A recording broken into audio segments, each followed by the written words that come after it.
दोस्तों तो आइए आज हम शुरू करेंगे केमिकल प्रॉपर्टीज ऑफ मेटल्स। तो इसमें देखिए सबसे पहला टॉपिक है हमारा what happens when metals are burned in air. तो सबसे पहले केमिकल प्रॉपर्टीज का मतलब समझ लीजिए। केमिकल प्रॉपर्टीज मीन्स कहीं ना कहीं किसी और के साथ हमें इसका रिएक्शन कराना है। ठीक है, फिजिकल प्रॉपर्टी में हम किसी के साथ रिएक्शन नहीं कराते हैं और केमिकल प्रॉपर्टीज में हम किसी और के साथ रिएक्शन करते हैं, फिर देखते हैं कि क्या होता है। क्लियर हुआ? तो वही देखिए, सबसे पहला हमारा टॉपिक क्या है कि मेटल को एयर में बर्न कराना है। और एयर में मेनली अगर हम एयर की बात करते हैं तो हमें ध्यान रखना है ऑक्सीजन की बात कर रहे हैं। ठीक है, एयर मतलब एयर में तो बहुत सारे गैसेस होता है, नाइट्रोजन भी होता है, ऑक्सीजन भी होता है, कार्बन डाइऑक्साइड भी होता है, मीथेन भी होता है, या और भी कई तरीके, सल्फर भी होता है, बहुत सारे गैस होता है। लेकिन हमें उससे नहीं मतलब है। हमें अगर एयर बोला है तो हमें कौन सा गैस ध्यान रखना है? O2 यानी ऑक्सीजन। क्लियर हुआ? और जलाना मतलब ऑक्सीजन के साथ रिएक्शन कराना। क्लियर हुआ? किसी भी चीज़ को अगर कहीं पे भी हम जलाएंगे तो आप ध्यान रखेंगे हम उसको ऑक्सीजन के साथ रिएक्शन करा रहे हैं। क्लियर हुआ? तो आपको एक कॉमन बात ध्यान रखना है, किसी भी चीज़ को अगर हम बर्न करा रहे हैं इट मीन्स O2 के साथ रिएक्शन करा रहे हैं। क्लियर हुआ? तो देखिए क्या कह रहा है, you have seen in activity 3.8 that magnesium burn in air with a dazzling white flame. Do all metals react in the same manner? Let us check by performing the following activities. तो देखिए, इससे पहले वाले activity में हमने magnesium को जलाया था, तो कह रहा है क्या सारे मेटल इस तरीके से जलता है क्या जैसे मैग्नीशियम जलता है? तो उसके लिए हमारे पास एक एक्टिविटी है। तो आइए देखते हैं एक्टिविटी में क्या है। एक्टिविटी 3.9 में तो सबसे पहले क्वेश्चन में क्या है, the following activity needs the teachers assistant, it would be better if student wear I protection. Clear हुआ? तो क्या करे स्टूडेंट अगर आई प्रोटेक्शन यानी कहीं ना कहीं चश्मे की बात कर अगर पहन ले तो अच्छी बात है। ठीक है, hold any of the sample taken above with a pair of tongues. तो कह रहा ऊपर कुछ सब्सटेंस दे रखा, उनमें से कोई सा भी ले सकते हैं आप। तो ऊपर देखिए क्या क्या दे रखा, ये रहा क्या क्या है, aluminium, copper, iron, lead, magnesium, zinc, sodium. ठीक है, ये कोई सा भी जो इसमें मेटल है इसमें से कोई सा भी हम ले सकते हैं। क्लियर हुआ? तो कोई सा भी मेटल आप ले सकते हैं। फिर उसके बाद क्या कह रहा है, पेयर ऑफ टंग से पकड़ लेना है and try burning over a flame, और एक फ्लेम के ऊपर, लॉग के ऊपर जलाने की कोशिश करना है। ठीक है, फिर कह रहा है repeat with the other metals, और सेम इसी एक्टिविटी को और दूसरे मेटल के साथ भी करना है। फिर कह रहा क्या कह रहा है, देखिए collect the product if form. तो कह रहा है अगर वो जल रहा है मतलब कोई अगर नया प्रोडक्ट बन रहा है तो उसको आप कलेक्ट कर लीजिए, इकट्ठा कर लीजिए। Let the products and the metal surface cool down. फिर उसके बाद क्या करना है, उस मेटल के सरफेस को यानी उसके जो ऊपरी परत को फिर से उसको ठंडा करना है, यानी उस मेटल को फिर से हमें ठंडा कर लेना है। विच मेटल्स बर्न ईजिली। तो क्या कह रहा है कि जो भी हमने मेटल ऊपर दे रखा है इनको सबको जलाया तो कौन सा मेटल अच्छे से जला। ठीक है, what flame colour did you observe when the metal burn. कि जैसे ही किसी मेटल को जलाया अगर वो जला तो कौन सा उसमें से किस कलर का धुआं निकला। ठीक है, तो आगे देखिए। अच्छा, ये है फ्लेम कलर। फ्लेम कलर मतलब वो जो लौ किस कलर का था उसका, लौ पता है ना, वो जो ऐसे ऐसे उठता है उसको बोलते हैं लौ। तो वो फ्लेम किस कलर का था। How does the metal surface appear after burning. और जलाने के बाद वो जो मेटल है, मेटल के जो सरफेस है यानी ऊपरी परत, वो कैसा हो गया जलाने के बाद। ठीक है, फिर उसके बाद क्या कह रहा है, arrange the metals in the decreasing order of their reactivity towards oxygen. फिर कह रहा है इन सारे मेटल्स को उनके एक्टिविटी यानी रिएक्टिविटी के बेस पे ऑक्सीजन के साथ उसको अरेंज करना है कि कौन ज़्यादा ऑक्सीजन के साथ रिएक्ट कर रहा है, फिर कौन कम कर रहा है। फिर कह रहा है are the product soluble in water. तो कह रहा है जलाने के बाद जो प्रोडक्ट बना यानी जो चीज़ नया चीज़ बना क्या वो पानी में घुल जाता है। सॉल्यूबल मतलब घुल जाना। ठीक है, ये सारा एक्टिविटी आपको करने के लिए बोला है। अब फाइनली कंक्लूजन क्या निकल रहा है वो कंक्लूजन देख लीजिए नीचे। Almost all the metals combine with oxygen to form metal oxide. तो कह रहा है लगभग सारे मेटल ही ऑक्सीजन के साथ कंबाइन हो जाता है और क्या बना देता है, मेटल ऑक्साइड यानी मेटल के साथ ऑक्साइड। तो इसको रिएक्शन फॉर्म में लिखना है वर्ड इक्वेशन में। तो देखिए metal plus oxygen, metal oxide. Clear हुआ? तो ये तो हो गया आपका जनरल फॉर्मूला। अब देखिए, for example when copper is heated in air it combines with oxygen to form copper second oxide a black oxide. तो कॉपर सेकेंड का मतलब आपको पहले बता दिया था। सेकेंड का मतलब है कॉपर का दो ऑक्सीडेशन स्टेट, यानी कॉपर के ऊपर 2+ आयन। ठीक है, तो 2+ के लिए ये जो 2+ आयन है इसी को दिखाने के लिए कॉपर सेकेंड लगा हुआ है, यानी कॉपर सेकेंड वाला आयन है। ठीक है, क्लियर हुआ? तो इस तरीके से क्या हो गया, कॉपर ऑक्सीजन के साथ रिएक्शन करके क्या बना दिया, CuO, कॉपर सेकेंड ऑक्साइड। अब इस रिएक्शन को बैलेंस करने के लिए यहाँ पे 2 लगा हुआ है, यहाँ पे 2 लगा हुआ है। क्लियर हुआ? फिर इसी तरीके से देखिए एल्यूमिनियम के लिए AlO2, तो क्या बन गया, Al2O3। क्लियर हुआ? तो देखिए अब यहाँ पे थोड़ा समझने के लिए आप समझिए, एल्यूमिनियम के पास होता है 3+ चार्ज। कितना होता है, 3+ चार्ज। ऑक्सीजन के पास होता है 2- चार्ज। समझिएगा, थोड़ा सा यहाँ पे ध्यान दीजिएगा, क्यों ये Al2A3 बना, AlO3 क्यों नहीं बना, या कुछ और क्यों नहीं बना, Al2O3 क्यों बना। यहाँ पे तो समझ में आया ना, CuO क्यों बना, क्योंकि कॉपर के पास 2+ आयन, ऑक्सीजन के पास 2- आयन, तो एक ही कॉपर एक ऑक्सीजन को बैलेंस कर सकता है, इसीलिए एक कॉपर एक ऑक्सीजन। क्लियर हुआ? लेकिन देखिए अब यहाँ एल्यूमिनियम और ऑक्सीजन का केस समझिए। एल्यूमिनियम के पास है कितना, 3+। क्लियर हुआ? ऑक्सीजन के पास है 2-। तो देखिए 3 और 2 को कैसे बैलेंस करेंगे, जैसे हर बार क्या होता था, अगर यहाँ पे 2 है यहाँ पे 1 है, जैसे यहाँ पे अगर चार्ज कितना हो जाए, 2+ हो जाए, यहाँ अगर 1 हो जाए, है ना, तो क्या करते, सिंपली इसके आगे 2 लगा देते थे, यानी 2 ऑक्सीजन हो जाता। लेकिन मामला इस बार गड़बड़ है, तो इस बार इस गड़बड़ी को बैलेंस करने के लिए देखिए हम क्या करेंगे, 3 और 2 का एलसीएम कितना होता है, 6। क्लियर हुआ? यानी कि इसके अगर आप कर दीजिए 2 और यहाँ पे अगर कर दीजिए 3, तो देखिए चार्ज बैलेंस नहीं हो गया। एल्यूमिनियम का टोटल चार्ज कितना हो गया, 3×2 = 6 और यहाँ पे 2×3 = 6, तो 6 हो गया। इट मीन्स हमने एल्यूमिनियम कितना लिया, एल्यूमिनियम लिया 2। क्लियर हुआ? यानी कि 2 एल्यूमिनियम ने 3 ऑक्सीजन को बैलेंस किया, और इसके अलावा बैलेंस नहीं हो पाएगा। ठीक है, तो 2 एल्यूमिनियम यानी Al2 और 3 ऑक्सीजन मतलब Al2O3, तो फाइनली कंपाउंड क्या बन गया, Al2O3। तो दोस्तों उम्मीद करता हूँ मैं आपको ये कंपाउंड Al2O3 क्यों बना ये समझा पाया हूँ। तो फाइनली अगर आप देखेंगे तो कंपाउंड क्या बन जाएगा, एल्यूमिनियम प्लस O2, तो यहाँ से क्या बन जाएगा, Al2O3। अब इसको अगर आप बैलेंस करेंगे तो यही रिएक्शन आएगा। क्लियर हुआ? चलिए तो आगे बढ़ते हैं। Recall from chapter 2 how copper oxide react with hydrochloric acid we have learn that metal oxide are basic in nature. कि हमने क्या पढ़ा कि जो मेटल ऑक्साइड है होता है वो कैसा होता है, बेसिक इन नेचर होता है, यानी बेस होता है। But some metal oxides such as aluminium oxide, zinc oxide etc. show both acidic as well as basic behavior। तो कह रहा है जो जनरली होता है कि मेटल ऑक्साइड तो बेसिक होता है, लेकिन कुछ है हमारे पास एक्सेप्शन, जैसे एल्यूमिनियम ऑक्साइड और जिंक ऑक्साइड। तो इनमें क्या प्रॉपर्टी होता है कि ये एसिडिक और बेसिक दोनों प्रॉपर्टीज रखते हैं। क्लियर हुआ? Such metal oxides which react with both acids as well as base to produce salts and water are known as amphoteric oxide। Clear हुआ?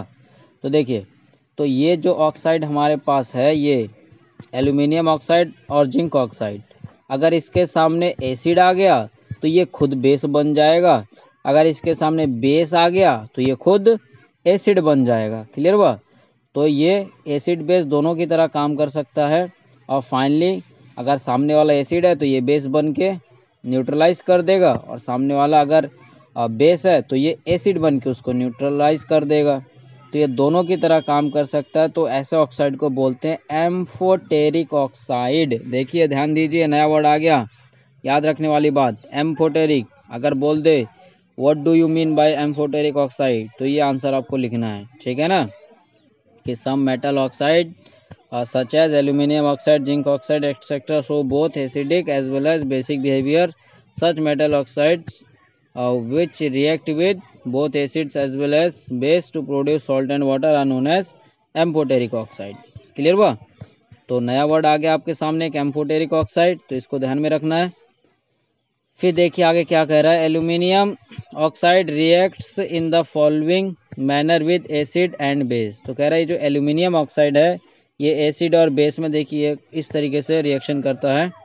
ये देखिए नीचे दे रखा है Al2O3, क्लियर हुआ, फिर HCl, तो ये बन गया आपका सॉल्ट, ये बन गया पानी। फिर अगर ये देखिए बेस है, ये अब तो बेस है, ऊपर वाला क्या था, HCl के साथ रिएक्ट कर रहा था Al2O3, यहाँ पे देखिए Al2O3 बेस के साथ रिएक्ट कर रहा है, तो बेस के साथ भी रिएक्ट करके यहाँ पे क्या बना दिया, सॉल्ट बना दिया, साथ में ये पानी निकाल दिया। क्लियर हुआ? तो ये दोनों के साथ रिएक्ट कर सकता है। फिर देखिए आगे क्या कर रहा है, most metal oxides are insoluble in water but some of this dissolve in water to form alkalis. तो कह रहा है कि अधिकतर जो मेटल ऑक्साइड है, मेटल ऑक्साइड मतलब मेटल के साथ ऑक्सीजन जो जलाने के बाद मिला, तो ये मेटल ऑक्साइड बहुत सारे होते हैं जो कि इनसॉल्युबल मतलब पानी में घुलता नहीं है, लेकिन कुछ ऐसा है जो कि पानी के साथ घुल जाता है, ठीक है, डिजोल्व इन वाटर, और उस पानी को कैसा बना देता है, एल्कली मतलब बेसिक बना देता है। क्लियर हुआ? पानी को कैसा बना देता है, बेसिक। और उनमें से कौन है, sodium oxide and potassium oxide dissolve in water to produce alkali as follows. तो कह रहा है कि जो सोडियम ऑक्साइड और पोटेशियम ऑक्साइड पानी के साथ डिजोल्व होकर क्या बना देता है, बेसिक। तो देखिए हमें पहले से ही पता है NaOH क्या है, बेसिक। तो ये देखिए Na2O पानी के साथ घुल गया, क्या बना दिया, NaOH। K2O पानी के साथ घुल गया, क्या बना दिया, KOH। फिर K2O और Na2O क्यों बना, इसके लिए समझना है, तो बहुत पहले ही बता रखा हूँ, Na के पास होता है 1 प्लस, ऑक्सीजन के पास होता है 2 माइनस, तो 2 माइनस को बैलेंस करने के लिए कितने प्लस चाहिए, 2, तो इसलिए क्या हो गया, Na2O। फिर इस तरीके से K के पास होता है 1 प्लस, O के पास 2, तो इसको बैलेंस करने के लिए 2K आएगा, यानी K2O। क्लियर हुआ? तो आइए आगे देखते हैं। We have observed in activity 3.9 that all metals do not react with oxygen at the same rate। Same rate मतलब एक ही स्पीड से, ठीक है, कि मतलब एक ही बराबर हर कोई रिएक्शन नहीं करता है ऑक्सीजन के साथ। सारे मेटल एक ही जैसा रिएक्शन नहीं करता ऑक्सीजन के साथ, कोई धीरे धीरे करता है, कोई तेज तेज करता है। Different metals show different reactivity towards oxygen. तो क्या कह रहा है कि जो अलग अलग मेटल है वो ऑक्सीजन के साथ अलग अलग तरीके से रिएक्टिविटी शो करता है, ठीक है, मतलब कोई कम कोई ज़्यादा। Metal such as potassium and sodium react so vigorously that they catch fire if kept in open। तो कह रहे हैं जो सोडियम है और पोटेशियम है ये बहुत ही विगरसली मतलब बहुत ही भयंकर तरीके से रिएक्ट करता है, ठीक है। अगर इसको आप खुले में रख दे तो हो सके तो आग पकड़ ले, इतना भयंकर, क्योंकि इन्वायरमेंट में हमारे ऑक्सीजन होता ही है। Hence to protect them and to prevent accidental fire they are kept immersed in kerosene oil. तो इस तरीके से जो एक्सीडेंटल आग लगने से बचने के लिए क्या करते हैं, इसको केरोसिन ऑयल में डुबो के रख देते हैं। क्लियर हुआ? तो यहाँ से भी क्वेश्चन बन सकता है कि आखिर में ऑक्सीजन और पोटेशियम को केरोसिन ऑयल में डुबो के क्यों रखते हैं। पोटेशियम को तो उतना नहीं, लेकिन सोडियम को ज़रूर, ठीक है। तो सोडियम को क्यों रखते हैं या पोटेशियम को क्यों रखते हैं, ताकि वो ऑक्सीजन से रिएक्ट ना कर पाए। क्लियर हुआ? एक बीच में केरोसिन का लेयर आ जाएगा जिसकी वजह से वो रिएक्शन नहीं कर पाएगा। At ordinary temperature the surface of metals such as magnesium, aluminium, zinc, lead etcetera are covered with a thin layer of oxide. तो ये नॉर्मल टेम्परेचर पे ये जो कुछ मेटल है यहाँ पे इसके ऊपर क्या होता है, इसी मेटल की एक ऑक्साइड की लेयर इनके ऊपर चढ़ जाता है। क्लियर हुआ? ऑक्साइड मतलब ऑक्सीजन से रिएक्ट करके जो नया बनेगा उसी का एक लेयर चढ़ जाएगा। जैसे सपोज करिए कि एक इसी जो मेटल यहाँ पे दे रखा है इसका ऐसा कुछ मेटल है और इसके ऊपर क्या होगा, इसी के ऑक्साइड की एक लेयर चढ़ जाएगी। ठीक है, ऑक्साइड की। क्लियर हुआ? चलिए तो आगे देखते हैं। The protective oxide layer prevents the metal from further oxidation. तो कह रहा है ये जो एक बार जो इसको ऑक्सीडाइज कर दिया है ना, इसके ऊपर जो ऑक्सीजन की लेयर बन गया, तो ये ऑक्सीजन की लेयर एक बार जो बन गया, अब ये लेयर जो अंदर के मेटल है उसको फिर से ऑक्सीडाइज होने से रोक लेता है। देखिए यही लिखा हुआ है। ठीक है, द प्रोटेक्टिव ऑक्साइड लेयर, यानी जो लेयर बन गया ऊपर, prevent the metal from further oxidation, यानी इसको फिर से और ऑक्सीडेशन होने से, यानी कि उस मेटल को और ख़राब होने से, यानी ऑक्सीडाइज हो जाना मतलब वो मेटल ख़राब हो जाना। क्लियर हुआ? हमें अगर आयरन चाहिए तो हमें Fe चाहिए, ना कि FeO चाहिए। क्लियर हुआ? तो आयरन में अगर ऑक्सीजन जुड़ गया मतलब वो ख़राब हो गया, यानी वो जंग लग गया, तो जंग हमारे काम का नहीं है। क्लियर हुआ? कहा गया, sorry, iron does not burn on heating but iron filings burn vigorously with sprinkled in the flame of the burner. Clear हुआ? कि आयरन जो मेटल है वो तो जलता नहीं है, लेकिन अगर उसके कुछ स्प्रिंकल हो वो थोड़ा जल जाता है। क्लियर हुआ? Copper does not burn but the hot metal is coated with the black coloured layer of copper second oxide. तो कह रहा है कॉपर, अब देखिए प्योर कॉपर है तो सिर्फ Cu है, Co नहीं Cu, तो इसके ऊपर कोई चार्ज नहीं है। क्लियर हुआ? तो कह रहा है कॉपर जलता नहीं है, लेकिन इसके ऊपर एक ब्लैक कलर का लेयर चढ़ जाता है। ठीक है, जैसे ये कॉपर है, कॉपर के ऊपर क्या होगा, एक ऐसे ब्लैक कलर का लेयर चढ़ जाएगा, और ये लेयर क्या होगा, कॉपर सेकेंड ऑक्साइड, यानी Cu2+ और साथ में O2-, ये आपस में जुड़ेगा तो क्या बन जाएगा, CuO। क्लियर हुआ? लेकिन केवल अगर कॉपर बोल रहे हैं तो क्या है, वो सिर्फ Cu मतलब वो प्योर फॉर्म में है, प्योर फॉर्म होता है Cu। ठीक है, कॉपर का। चलिए आगे देखते हैं। Silver and gold do not react with oxygen even at high temperature. तो कह रहा है सिल्वर और गोल्ड ये हाई टेम्परेचर पे भी रिएक्शन नहीं करता है ऑक्सीजन के साथ। यही कारण है कि जो आपके गोल्ड की जो ज्वेलरी होती है वो काफ़ी दिनों तक शाइन करती है। ठीक है ना, उसकी शाइनिंग बहुत लंबे टाइम तक रहती है। क्लियर हुआ?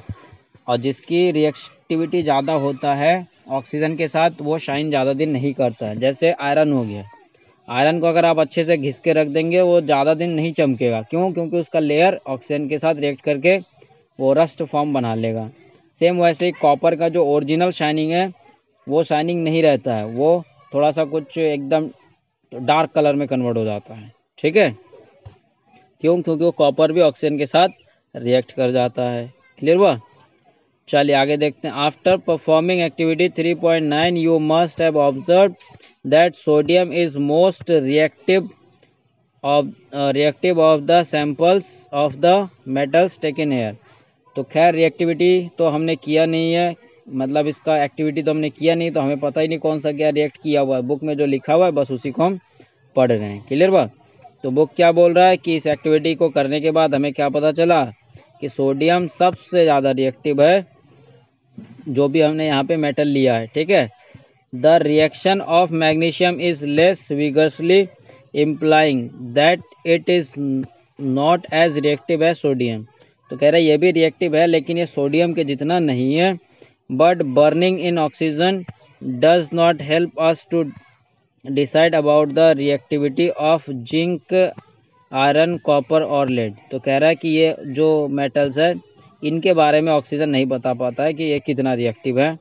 Late us see some more reactions to arrive at the conclusion about the order of reactivity of these metals. तो कह रहा है कि ये केवल ऑक्सीजन से रिएक्टिविटी के बेस पे हम मेटल को उसकी रिएक्टिविटी के अकॉर्डिंग अरेंज नहीं कर सकते हैं। क्लियर हुआ? क्यों? क्योंकि कुछ तो हमें पता चल गया लेकिन कुछ और बातें हमें यहाँ से नहीं पता चला, तो उसके लिए हमें और भी एक्टिविटी करना है। देखिए कह रहा है, यहाँ पे कह रहा है ना, कुछ और हमें एक्टिविटी करना है, उसके बाद हमें कंक्लूजन पे पहुंचना है मेटल की रिएक्टिविटी पे। ठीक है, तो दोस्तों इस टॉपिक में इतना ही। फिर उसके बाद हम देखेंगे जो मेटल की रिएक्टिविटी विद वाटर, यानी पानी के साथ मेटल कैसे रिएक्ट करता है। तो दोस्तों उम्मीद करता हूँ आपको ये टॉपिक मैं समझा पाया हूँ। तो फिर मिलेंगे नेक्स्ट टॉपिक में। तो आज के लिए इतना ही। अगर आपको अच्छा लग रहा है प्लीज़ सब्सक्राइब कर लीजिए और दोस्तों के साथ शेयर भी कर दीजिए, और कमेंट सेक्शन में ज़रूर बताइए कैसा लगा, और लाइक करके भी हमारा मोटिवेशन बढ़ाते रहिए। और सुरक्षित रहिए, पढ़ते रहिए, बढ़ते रहिए, क्योंकि आप लोग पढ़ेंगे तभी देश बढ़ेगा। जय हिंद, जय भारत।